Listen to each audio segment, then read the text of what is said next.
Evening. Thank you for joining us. First tonight, you are about to hear directly from Daniel Callahan, the man accused of killing a woman in Loranger before fleeing with her 2 children and ultimately taking the life of her 4-year-old child. Plus, a second person, a woman also in custody for these heinous crimes.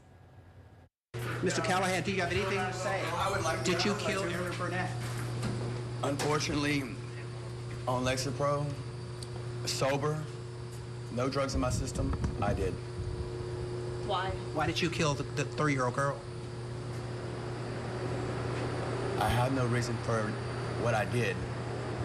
All I know is I want to say I was sober and only on Lexapro and off Lexapro, and I'm also diagnosed borderline with a multiple personality disorder, and I have not got to talk to a lawyer, and I'm on suicide watch, but I'm not suicidal.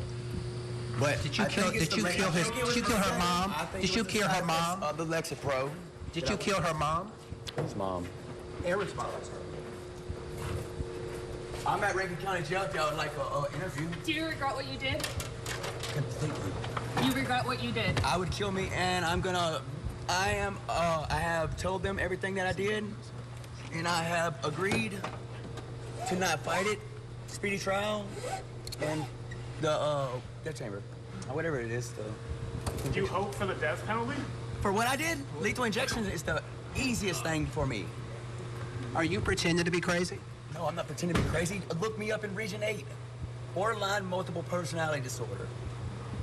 You better look it up. So you have pretend to be crazy. I'm certified. I was only at Nut House 2 weeks now. So you heard it there from the suspect himself. Daniel Callahan admitted to killing 4-year-old Aaron Burnett and her mother, Callie. He was taken into custody Thursday after U.S. Marshals tracked him down in Jackson, Mississippi. Callahan led deputies to the 4-year-old's body and the location of her sister, 6-year-old Jaylee Burnett. Jaylee was released from a hospital this afternoon. Callahan faces multiple charges in Mississippi, including capital murder, armed robbery, and sexual battery. He will be extradited back to the Tangipahoa Parish jail, where he is expected to be charged with at least 1 count of first-degree murder. We just showed you Callahan. He had a lot to say while being taken away by officers, but that was not the case for his alleged accomplice. Jackson. Why'd you help him?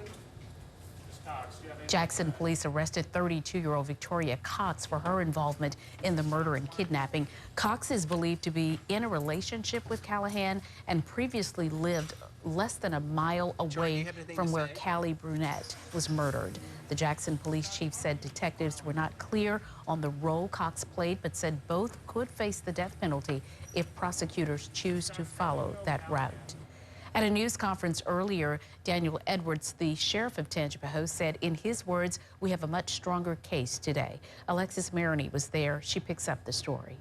Sylvia, with Cox and Callahan both in custody in Jackson, Mississippi, the FBI and law enforcement in 2 states are still working to uncover information about what happened to Callie Burnett and her daughters. Holidays and birthdays will never be the same. Nothing will ever be the same. A mother and child are dead, and the other daughter is recovering from a traumatic event. I can assure you they're overwhelmed. I mean, obviously they're grief-stricken. They have a lot on their plate to digest. On Wednesday, 35-year-old Callie Burnett's family couldn't get in touch with her. That night, her car was gone, and the parents got in touch with deputies. We know that they were concerned, but they were not alarmed, you know, as in obviously what happened. They did not expect that to have happened. They just wanted to report to us that they had not seen her, and that was a little unusual. Thursday morning, Burnett's father found her dead on her bedroom floor. Her 2 daughters were nowhere in sight. The sheriff and deputies started working around 9 a.m. on an Amber Alert, but the alert didn't go out for another 3 hours. But it certainly, in hindsight, we wished it had gone out sooner. State police say the delay happened because information was missing from the Amber Alert form. I know that we reached out and asked a couple times what's taking so long. They never told us there's incomplete or missing information. That's not what was given to us. They said they were doing everything they could to move as quickly as they could. Edwards says Callahan led officers to the woods where Jaylee Burnett was found alive in her mother's car. She was brought to an area hospital. Her younger sister, Erin, her body was found in the woods near the car. I'm sure you know that anytime you have a young victim, such as a 6-year-old, that requires specialized skill and training to be able to interview those and to be able to interrogate and get statements from them. Now, Sheriff Edwards says he would not release the cause of death for Callie Burnett and her daughter Erin. He says that's up to the coroner's office. Now, as for Callahan, officials say he's expected to be tried in Mississippi first before trial here in Louisiana. Sylvia?